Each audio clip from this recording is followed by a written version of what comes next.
My name's Steve Evans and I'm an arboriculturalist, and we are at Arbor Farm. So we're working on using trees in farm landscapes as an alternative cropping resource and also as functional infrastructure. Planting trees thoughtfully and strategically can actually improve productivity.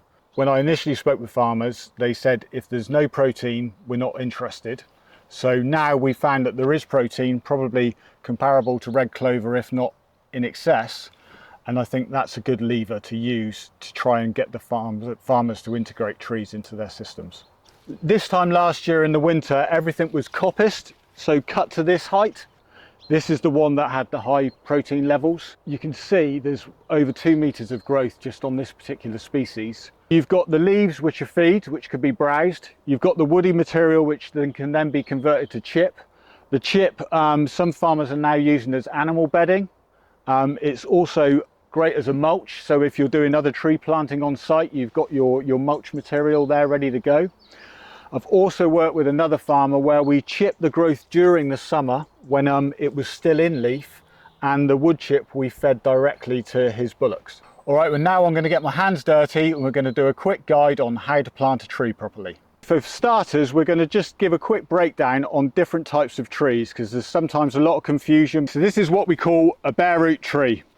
Bare root trees are very economical. A downside is there's quite a short planting window because you can only move the trees when they're fully dormant.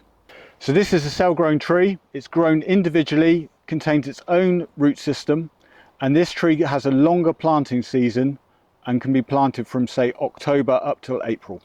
This is a container grown tree. It's grown in its own bed of compost, has a much larger root system. Obviously it has a higher price point, but these are my preference for planting. I'd plant at a lower density and you generally have a higher success rate. So we're now going to harvest a hardwood cutting. Okay, so any of this material would grow, being a willow. It will produce roots and shoots. So to make a cutting, you want to cut just below a node, which is a point of growth. I tend to angle the bottom cut so you know where the top and the bottom is. And then the top cut, you would cut just above the node. So that effectively is a perfect hardwood cutting. And then going back to this, that is what you can see here. From that point to that point was the cutting. Planting the cutting is simple as pushing it into the ground. Just like that. That will grow prolifically, providing you stay on top of the weed competition. Weed competition is a huge problem with trees. We need to remove that right from the start. What you want to do is take off the surface vegetation, but also the roots. So we're going to plant a cell-grown tree. Tree is inserted level with the ground, held upright and firmed into position. So it's exactly the same process if you want to plant a bare root tree, just sometimes a bit more awkward to fit all those roots into the hole. If you were to plant a container, obviously you're going to need to dig a bigger hole. And in those instances, I will use a mechanical auger. What we're going to do now, we're going to put a mulch mat around the tree. So this is made of wool, UK sourced, it's light suppression. These are pegged into place with a bamboo peg. And what's important about that is that removes your whole weeding burden for the next year, and it will give the tree the best start in its life. People always forget that planting a tree, it's just the beginning. Actually, establishment maintenance is critical. So the key thing is to maintain a weed-free area around the base of the tree.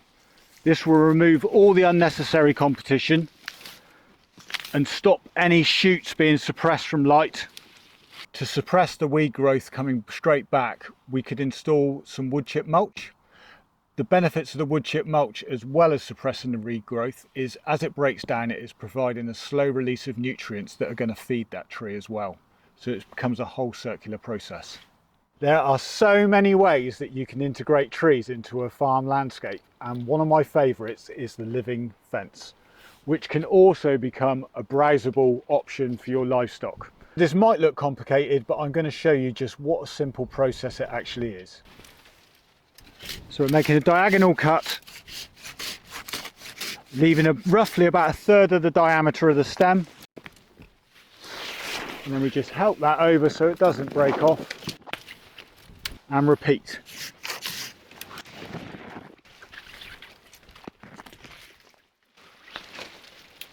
And then the beauty of the basket willow is very, very flexible.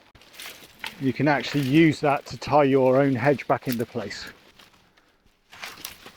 And there you go, there's about a 4 metre section of hedge, just done in a few minutes. Not too much effort at all.